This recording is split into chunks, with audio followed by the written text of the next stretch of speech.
El radioarte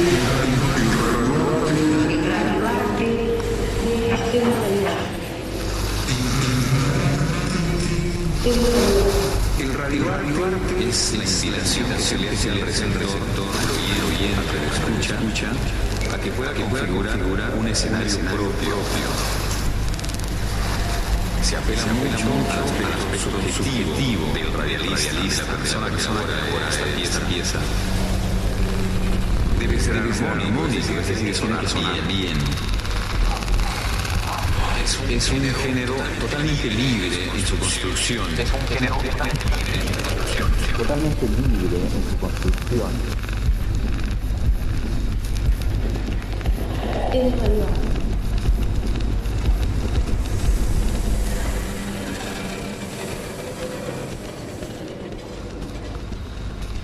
Radio art is the invitation that we make to the receiver, the radio listener.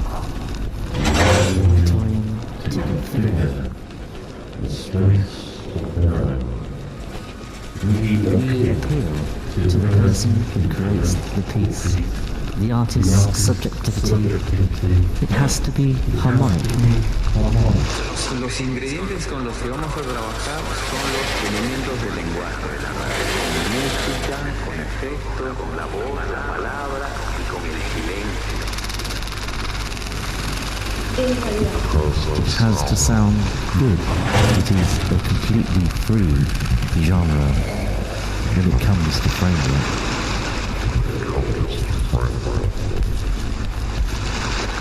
Música, con efecto, con la voz, la palabra y con el silencio. There is no rigid diagram or structure that allow us to design radio art.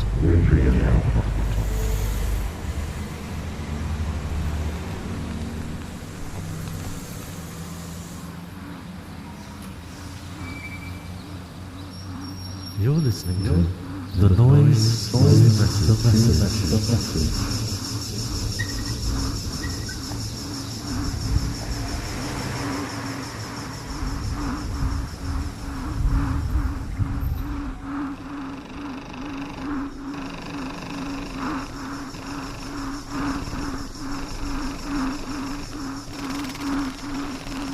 Para una mejor escucha, recomendamos el uso de auriculares.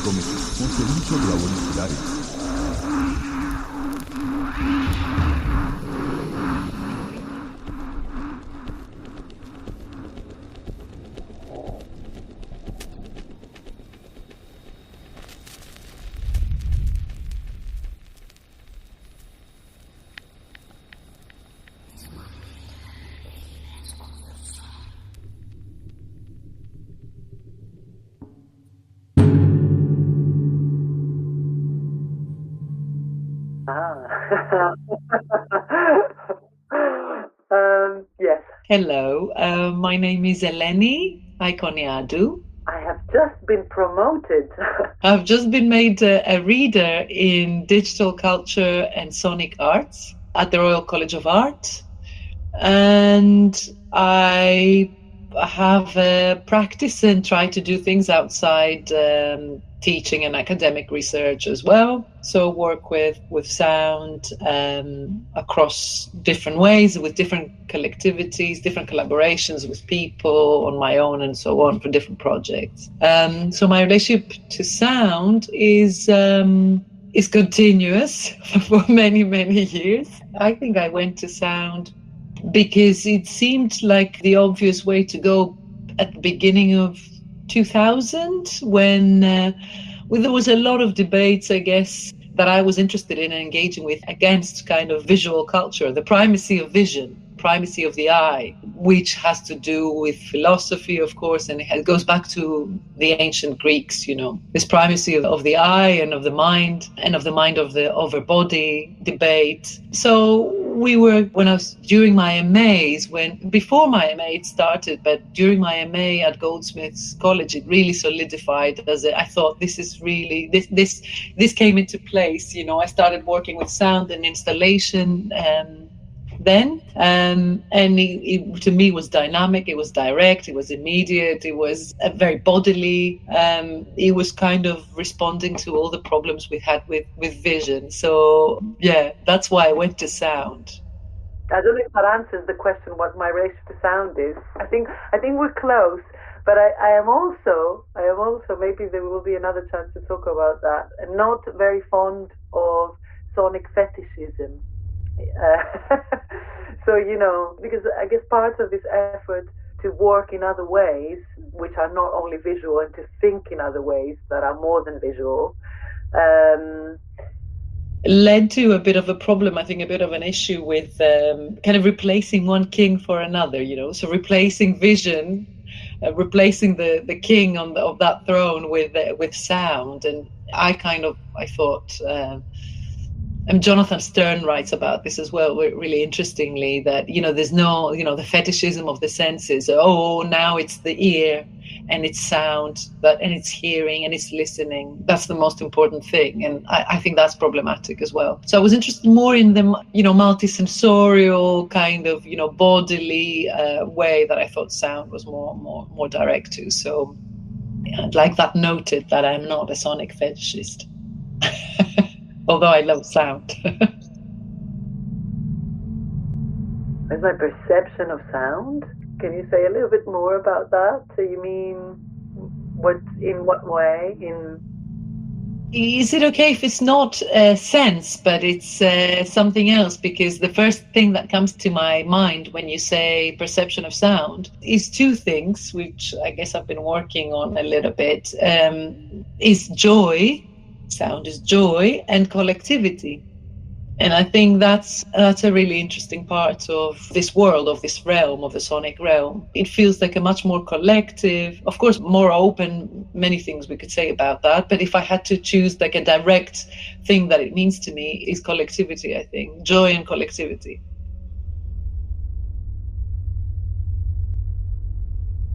Yeah, I mean, I think to me it's interesting because when you say sound, I think first about the sounds we make rather than the sounds we hear. So instead of listening and hearing, like the first thing, which of course, you know, it's an important aspect of thinking about sound, but the first thing that comes to my head is, and that's why I mentioned joy and this idea that Fred Moten and Stefano Harney talk about in The Undercommons in relation to fugitivity, when they say about, you know, the fact that, I guess, capitalism, the system, wants you to be quiet, wants you to follow the rules, you know, wants you to not have a public or collective image, existence in some way. What Mark Fisher talks about, the rave parties, you know, and the happening in public space and being banned by the Thatcher government as the use of public space, and in relation to sound. So I'm interested about the sound, you know, the sound we make and the sound that a collective mass makes. And Fred Moten talks about, you know, the fact that, you know, the laws against more than one black people, you know, existing together in a space, because of course that, you know, that is dangerous. You get many black people together, then you get a revolution, you get something happening. And he talks about chaos and tumultuousness and loudness in a way that I think is interesting. So bodies that make noise, you know, bodies in the club, bodies in the rave, bodies in the barbecue in the neighborhood, bodies in the strike. So, you know, what noise on the picket line, which I couldn't attend to today, but I was on digital Zoom earlier, and, you know, all the colleagues making noise on the picket line. So I think that's an important part, and that's what I mean, I think, by collectivity and loudness in relation to sound. But it's interesting because Sol and I met in relation to a project that says loudness is not power, which I think is right. You know, there's a lot of power in silence. We talked about that with Sol before, and there's a lot of problems with loudness. Another interesting reference, I think, to mention that you might want to check out if you don't know is actually a book that I have right here, interestingly enough, which is this. I don't know if you can see it well. It's Shy Radicals The Anti-Systemic Politics of the Militant Introvert by Hamza Ahsan, which talks about, this world being made for extroverts and, like this encouragement to be out there and to be loud and to be someone and to be seen and to be successful. And he talks about, when neurodiversity as well as other kinds of being that are not welcomed, are not seen as normal, or not with the sense of humor as well. It's a really interesting book. So I don't mean to say noise, making noise is the only way, for sure. But I think there's something to that attracted me about sound, not in terms of its loudness, but in terms of its effect, of its impact, the fear of it as well. And of course that has to do with feminism too, since you're interested in women in in sound.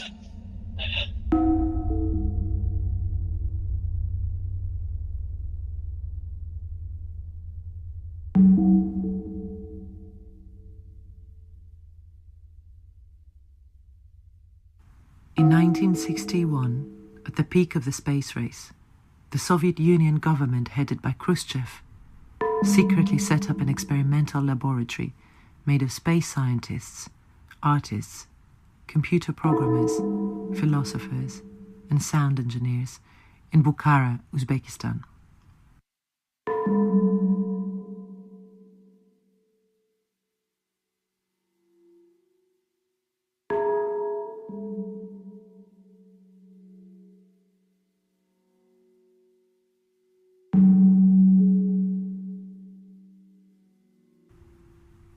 The purpose was researching sonic warfare tactics, and the project was given the code name Rockmore and headed up by Eleni Ikoniadou.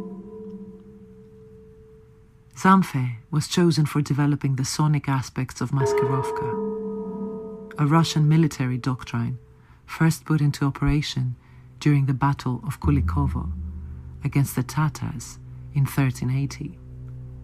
Leading to the establishment of the modern Russian state, and still the modus operandi of Russian state today.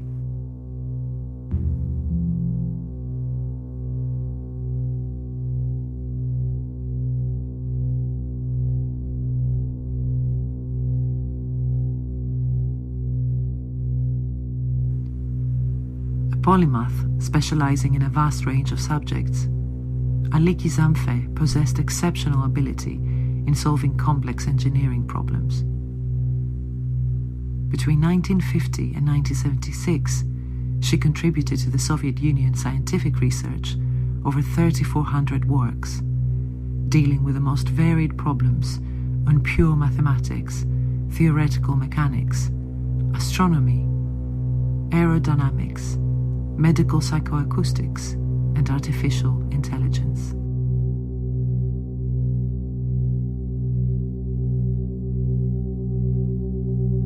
Eleni had been thinking about adaptive learning and auditory perception as far back as the 1940s, until interrupted by war. In the 1950s, her superiors were skeptical and almost dismissive of sonic Maskirovka. However, eventually, she was able to secure funding for Project Rockmore. Her team were allowed to set up their lab in a derelict former monastery in an abandoned area in Bukhara, destroyed during the war and rebuilt to resemble a spaceship. Although small, just 20 people, the team was extraordinarily committed. They worked in shifts 24 hours a day, and many, including Eleni, lived in rooms above the lab.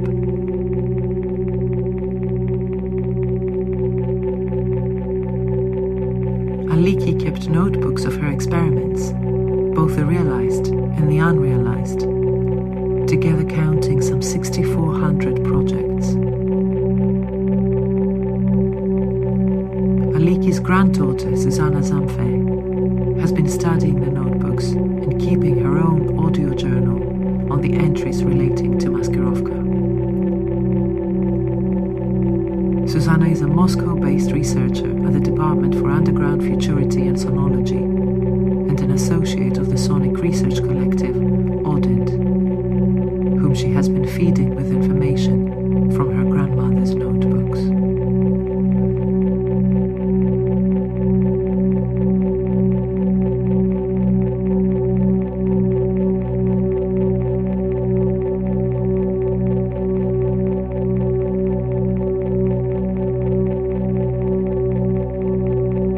Below are extracts from Susanna's audio journal. First, her voice from an entry marked 0, when she started piecing together her grandmother's story.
Верность стране и нации, готовность отдать свою жизнь ради их дела. В лучшем случае это галлюцинация или просто бред. Я знала это, но знала ли она? Я обещала, что напишу ее историю, а закончила тем, что прожила ее в этом бункере. Большинство матерей читают сказки своим детям, а Лики укладывала мою маму в постель рассказами о неопознанных звуковых событиях и фактах о слуховом восприятии. Знаете ли вы, что ухо имеет 50 тысяч звуковых рецепторов, из которых только 3,5 тысячи посылают сигналы в мозг, поэтому это идеальная цель для обмана, более эффективная, чем глаз. «Что происходит с голосом человека после его смерти?» – спрашивала ее моя мама. Глаза мертвых пронизывают всех нас, но не каждый способен слушать. Еще меньше людей могут позволить потерянным голосам говорить через них. Я провела большую часть своей жизни в этой лаборатории в поисках проводников. Но сначала я должна была расшифровать ее записи в памяти архива, активировать историю через память, чтобы это случилось еще раз, но по-другому, чтобы вернуться в прошлое, которое не сбылось. На задней обложке ее дневника я нашла неподписанный эпиграф. Пламя завоевателей превратило все это прошлое в абсолютную загадку. И строчными буквами ниже будущие руины.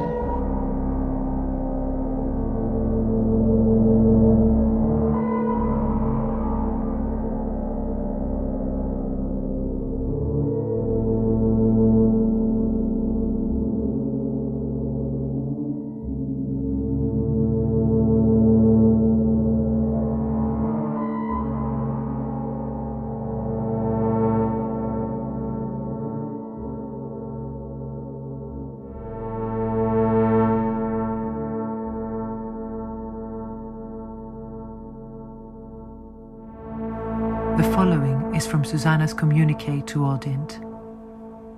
The text was lifted directly from Aliki's notebooks, translated into English, and recorded with an artificial voice.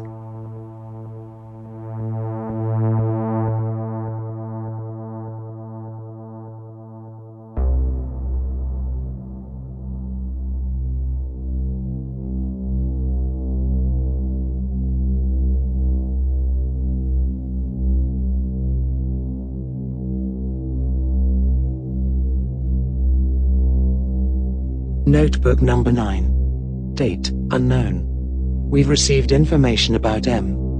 A woman suffering from hyperrhythmia, a condition involving obscure symptoms, such as the sensation of hearing without ears. We are intrigued by news of a living human bearer of this non-cognitive feeling, which is neither an innate quality of the body, nor dependent on external stimuli. In fact, the condition appears significantly more complex. It can be outlined as the phenomenon of processing viscerally and registering immediately sonic potential that are consciously inaccessible to the sufferer. M doesn't seem to have grasped its full potential. M is a musicology student at the Moscow State Conservatory, known underground as an obsessive collector of audiovisual footage, such as TV shows, news bulletins, political speeches, academic conferences, and piano recitals, for no apparent reason. We've sent him an unsigned note, tacked to the announcement board in her halls of residence. It states that when, as a young piano student, she had participated in a series of neurological tests around absolute pitch perception. She'd in fact been implanted with a neural program, an algorithm designed to trigger an internal generation of melodies that functioned as earworms.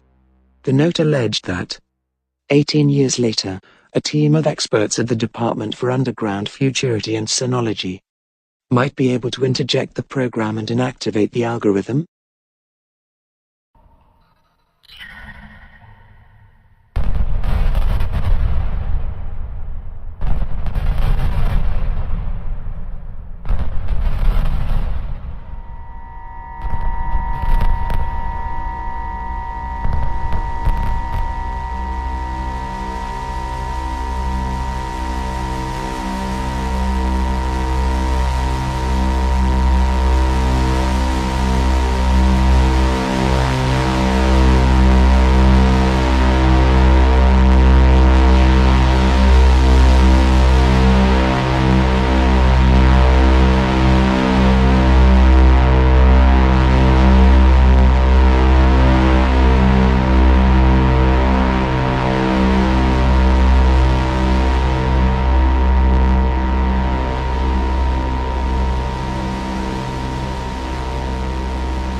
Date, unknown. Code, 88. M presents herself at the lab where the real purpose of the note is revealed to her. The team explains that her susceptibility to sonic contingencies might help us with our research in audio deception. Refusing to help, she is taken prisoner and subjected to experiments. These include sensory deprivation techniques, the daily playing of electronic noise, and simulations of hypersonic events, such as the Krakatoa volcano explosion, registering over 172 decibels at 100 miles from the source, which she is able to tolerate.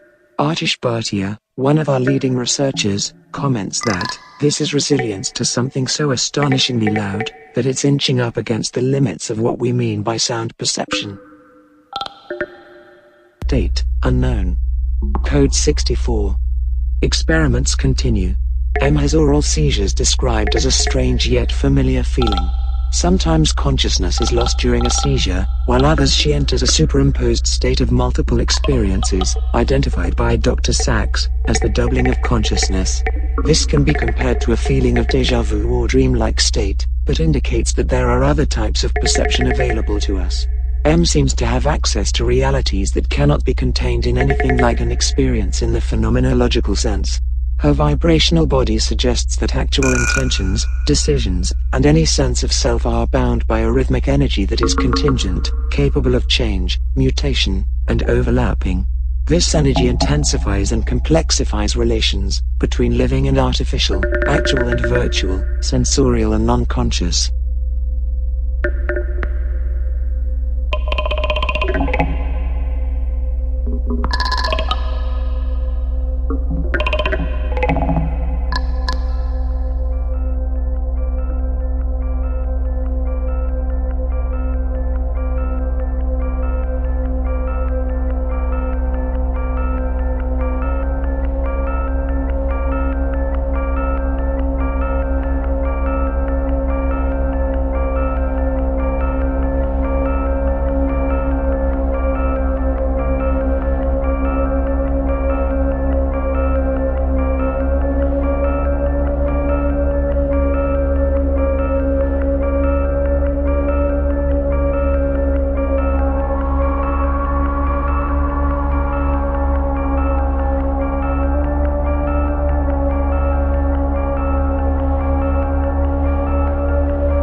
Date unknown. Code omega. Some preliminary conclusions. Hyperrhythmia shakes up the habitual ways, laws, and logic of the techno-scientific status quo until this point in history.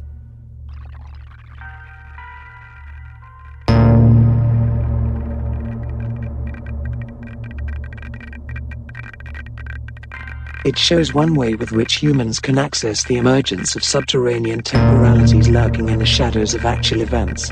According to our experiments, the hyperrhythmic body inhabits a virtual space, between sensed perception and the abstract sphere that encompasses it.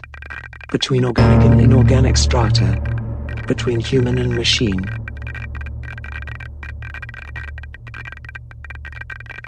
Hyperrhythmia facilitates the power of sound to indicate unpredictable change and amplify tension.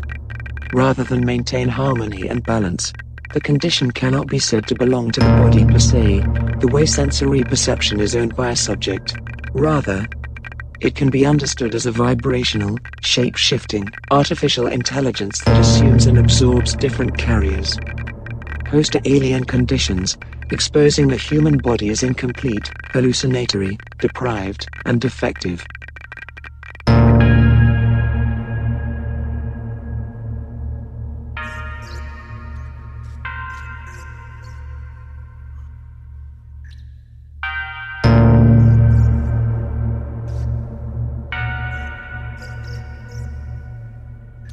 Gateway to an alternative truth of space-time, teleporting the sufferer to the terra incognita of unsound. A planet we have yet to land on.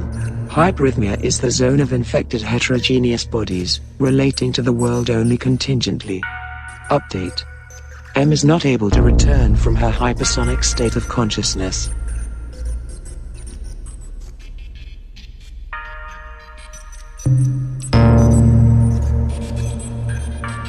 Date unknown. Code unknown. Action plan. We will attempt to channel M's symptoms and behavior towards devising a rhythmanalytic machine. I have put together a theory kit. See Appendix X. The objects are not there as historical artifacts but as audio-visual vectors that will acquire a new function. Against the dominant ableist ideas of our time. The race to create superhuman superintelligent entities. I wonder about the implications of modeling the impaired, defective, hyperrhythmic human body for developing machine consciousness and solving the puzzle of AI behavior and self-awareness.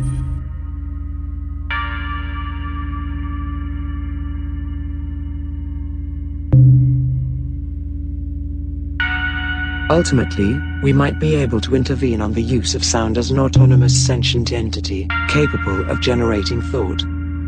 A sound without us, arriving from origins unknown, unveiling the aesthetic as a source of knowledge. This is the new sound of an epoch emanating from a black box that cannot be identified. A new sound machine. The sound that exposes a multitude of temporalities whose rhythm oscillates like the pendulum swing of innumerable clocks each alongside the other. The appearance of a monolith that brings on a striking exception to our laws, shuttering the everyday. Proof of my suppositions that the past cannot predict the future and that the rational always already includes the irrational. All matters of fact are subject to uncertainty. This is the hyperrhythmic machine.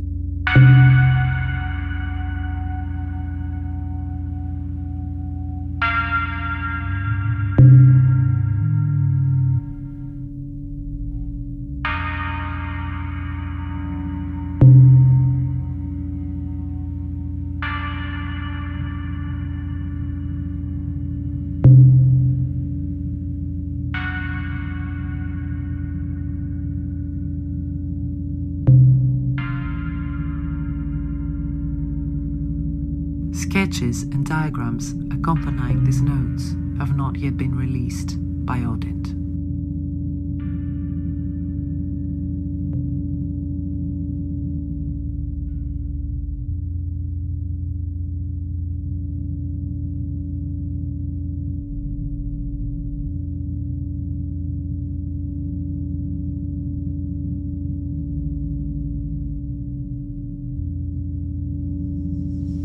Para una mejor escucha, recomendamos el uso de auriculares. El ruido es el mensaje.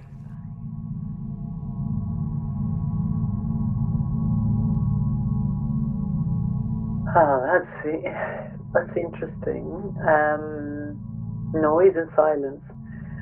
I don't think we have enough time in our session to go deeply into this. I really recommend. So I just did one of external examiners for the PhD of Miguel Prado Casanova, whose work is on noise. I've never worked with noise directly. I mean, actually, noise to begin with was a bit of an anathema to us because, in fact, the way I went into sound was through vibration. So, Steve Goodman, sonic warfare, cojoation, this idea that sound does not only belong to the audible sphere, There is a range, there's a continuum to sound. Of course, that goes to the imperceptible. So you can't, and you don't have to be able to hear it to feel it. So my work was on rhythm initially. And my first book is on rhythm, and I approached rhythm as a force that is not necessarily perceived.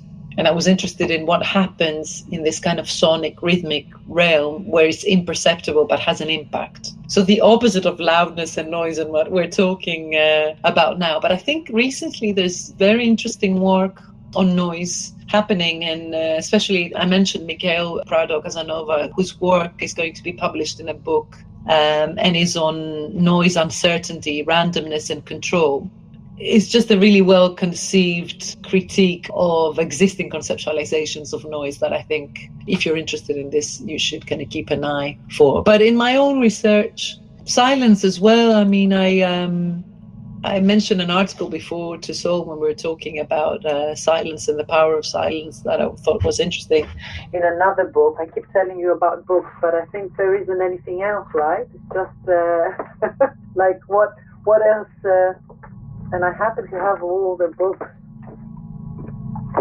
here. There is this book called Master of Voice, and in this book there is this article that I shared with Sol before about silence that I think is a good one to keep in mind. I can't remember the name of the article and this is an unopened copy. But yeah, I think in feminist studies silence is important as a way of actually claiming space and claiming power without shouting and yelling about it. I haven't done a lot of work on silence because, again, when I say imperceptible and vibration, I don't mean silence. There's something, it's not about listening. My work has been mainly not about listening, not about, so it's on sound but not on listening.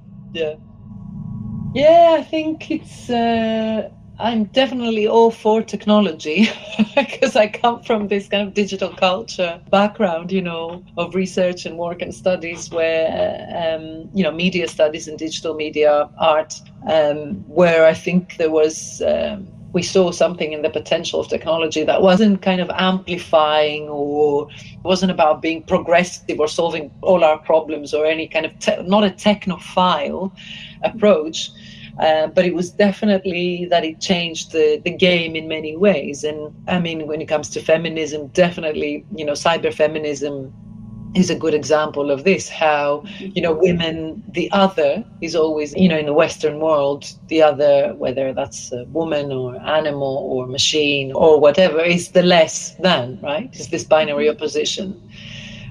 So white, middle class kind of male dominance, which claimed technology for them, the technology as of that world, that men are technological and women are natural, and men are cultural and women are natural. So this kind of the dichotomy between nature and culture, which is again part of the same reason why I went into sound. It was this kind of, because it slipped through these kind of binary oppositions. Is not some other way there to conceive of identity, I suppose, and all the problems with it, beyond identity, in fact, beyond essentialism, beyond what you are. And so there was a lot of interesting work, like Sadie Plant's work, for example, in relation to women and the internet, women and the machines, and how it's a very feminine and female cyberspace. So I come from that, that's kind of my starting point in my research background. And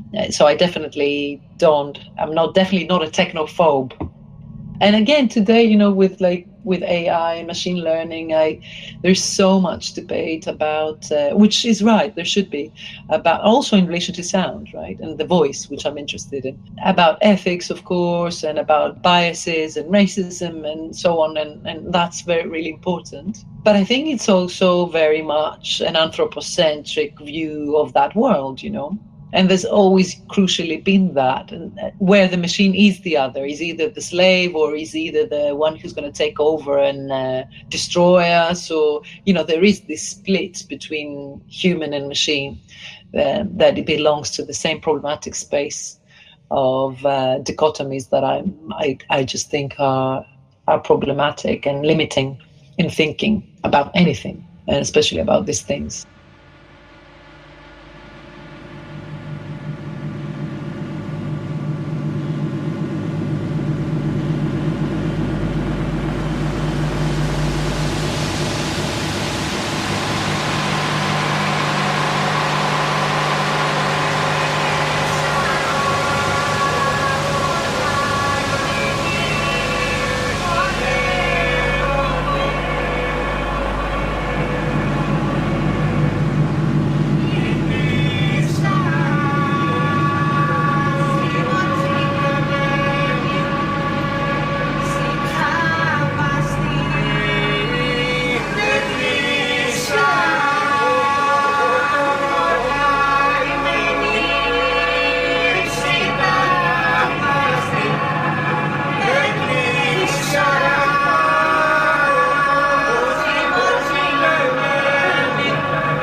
They seem to have done away with the family unit. The latter, for Marx and Engels, was where patriarchy and capitalism work in tandem to produce willing, alienated workers, and where women become little more than instruments of production. In their culture, women's voices were only allowed to be heard during private funeral ceremonies, whilst grieving their dead. Outside lamenting, being heard in public was a punishable offence by wearing the scold's bridle.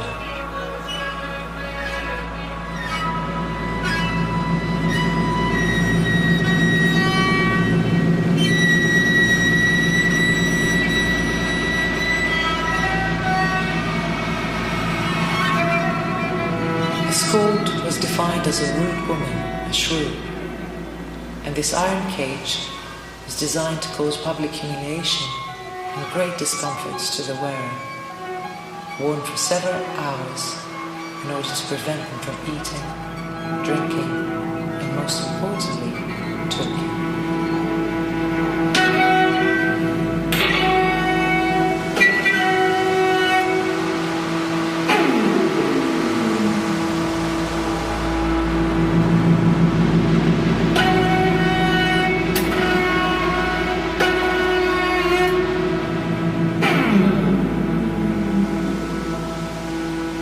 Bit that went into the mouth to hold down the tongue recalls a horse bridle used to enable the rider to exercise control over the animal. In lamentation, women were allowed an isolated moment of speaking out, as they were not to be interrupted at any cost during the build-up of a lament. Lamenters would often deviate from the particular death they were mourning and move to other, private or public matters, commonly untouchable by women. This seems to be the reason behind the entire female population practicing lamenting, and why eventually the latter becomes detached from its traditional association with death and extrapolated to its quotidian state. Mourning is the main mode of vocal communication in this community today. words may be spoken, there is another level of significance. In the gaps where speech is either lost or becomes irrelevant, as their voice devolves into inarticulacy, what Cavarero calls a moan, a cry, vocal expressions at once sorrowful and joyous, otherworldly and therefore extremely dangerous. И наше счастье, которое Он дал нам, оно не ушло от нас, оно живет в нас, как живут в нас. Не только Его прекрасное. It is yet unclear how the lamenters eventually established a state within a state and a new language within these confines. Echoing Vina Das, how does one not simply articulate loss through a dramatic gesture of defiance, but learn to inhabit the world or inhabit it again in a gesture of mourning?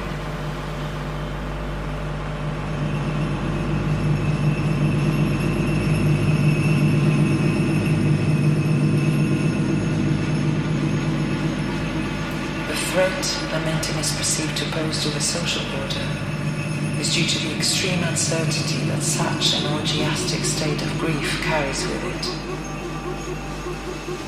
The demonization of ecstatic experience and privileging of rationality as the only reliable form of consciousness is part of Western civilization's inauguration of an autonomous, secular, and industrious self. Labeled enthusiasm, associated with primitive cultures, and portrayed as the anti-self of the Enlightenment, as Jules Evans explains. The banning of ecstasy is at the core of the European colonialist project.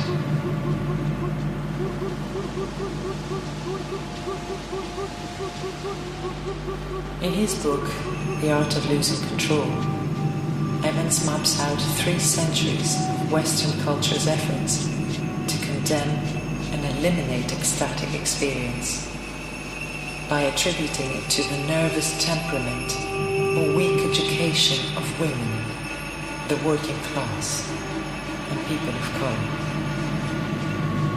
From the Enlightenment to 19th century imperialism, the emergence of psychiatry as a discipline, and neoliberalism's ideological emphasis on privatization, individual liberty, and invention of market-driven economies from the late 80s onwards, the denigration of public, collective, and joyful modes of living is not accidental or arbitrary, but a systematic process. As the late cultural critic Mark Fisher shows in Baroque Sunbursts, the infamous Criminal Justice Public Order Act of 1994, for the regulation of partying under legislation that relied on the ludicrously vague term repetitive beats, is an attack on the joy of collectivity that begins with the birth of capitalism.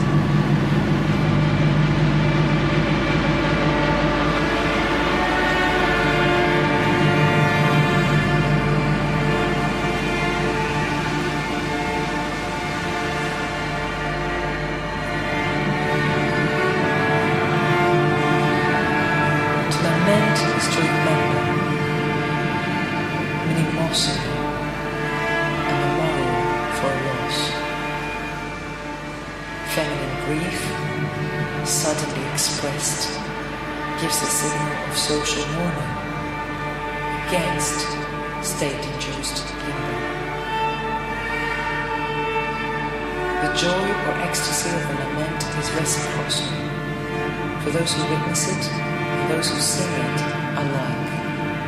There is no escaping the eternal agonizing drama of existence, so one exalts in it by ceasing, if only temporarily, to be one.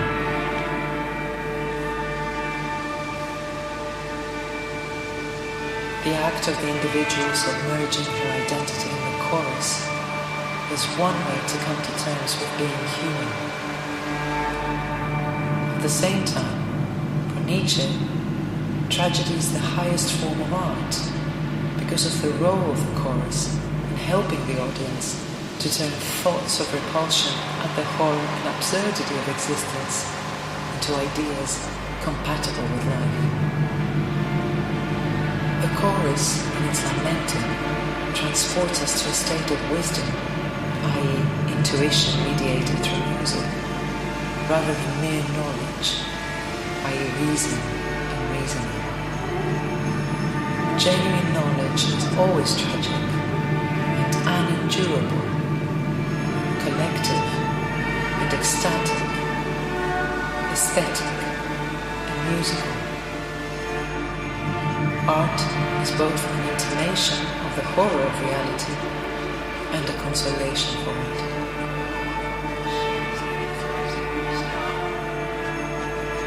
In the art of lamentation, the chorus' ceaseless song, frinos, is a combination of articulate, inarticulate utterances of the voice at the expense of the logos.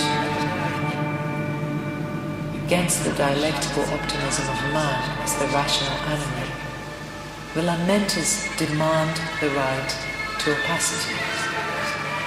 Their voices are uncontained by the imposed boundaries that emerge in the relay between self, world, and representation, as Fred Moulton says about Aunt Hester's scream in Black and Blood.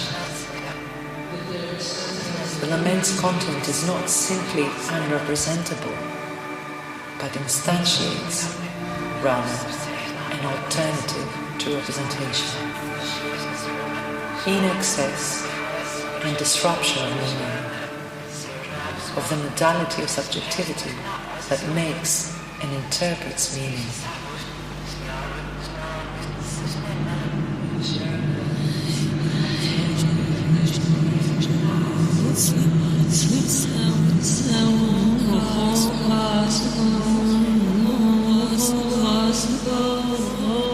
The chorus reveals voice as a force reducible neither to an act nor to its agent. It engenders a polyvocal, elastic language, nurturing, as Idea Hartman writes, a radical imagination that dares think of other narratives written from nowhere. In her book, Wayward Life's Beautiful Experiments, Hartman devises a chorus through which the everyday anarchy of ordinary black girls resists the power and authority of the other, and the limits it sets on what can be known, whose perspective matters, and who is endowed with the gravity and authority of a historical actor. Hartman works with unknown persons, nameless figures, ensembles, collectives, multitudes, the chorus. Marvel at their capacity to inhabit every woman's grief, she writes. For Hartman, Aswad and Carson, the chorus bears all of it for us. We sacrifice it to action. It is there to act out our grief, without us having to sacrifice ourselves or our kin having to die.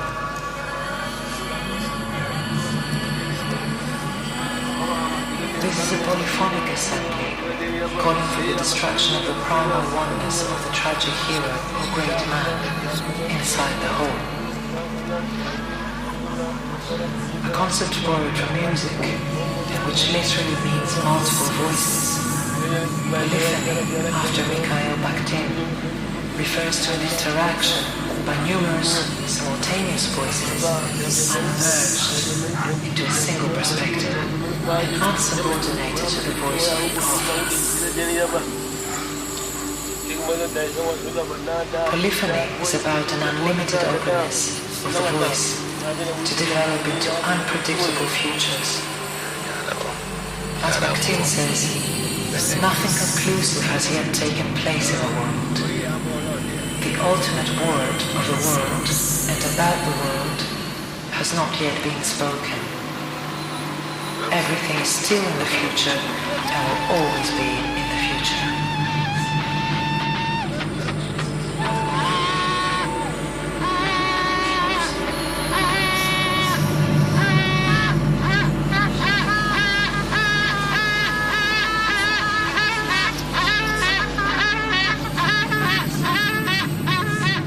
Through the polyphonic chorus, a singular voice emerges as an outdated and invalid philosophical category, in dire need of replacement by its plural counterpart.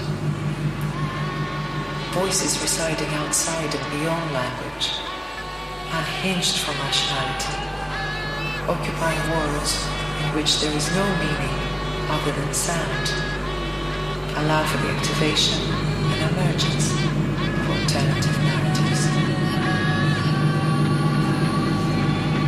The lamenters demand that we engage with a redefinition of time, occupying the gaps in the archive, collectively generating a spontaneous, dissonant space that rejects a specific social trajectory.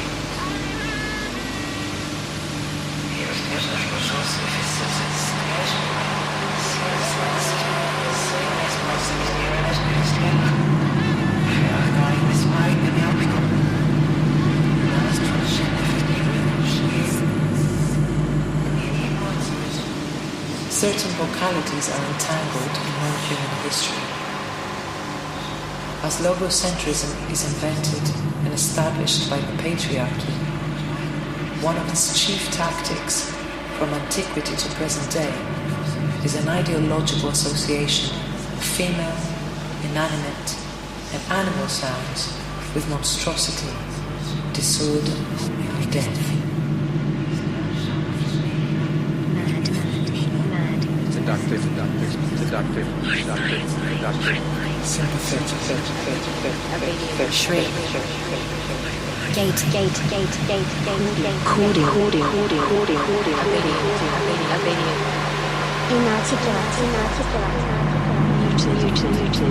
voices in the service of masters, clients, or users.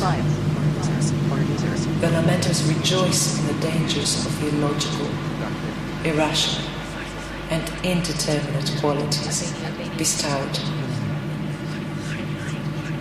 Having been consistently excluded from the category of the human, they are ideally positioned to tap into and mobilize the alienness and otherworldliness of the human as a category. In its refusal to communicate in the language of the master and participate in his production of absolute truths about the other, the chorus generates knowledge of another kind, non-human thinking.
Brilliant, fantastic. Thank you. Take care. Bye. Nice to meet you. Bye. Bye. Bye. Good luck. Bye. Il rumore... Qual era la... non me lo ricordo più? Il rumore è il messaggio. Il rumore è il messaggio. Il rumore è il messaggio.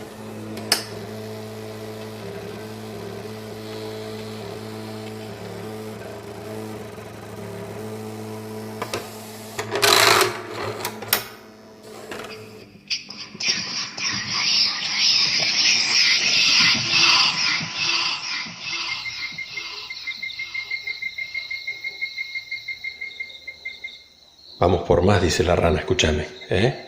Esto recién empieza.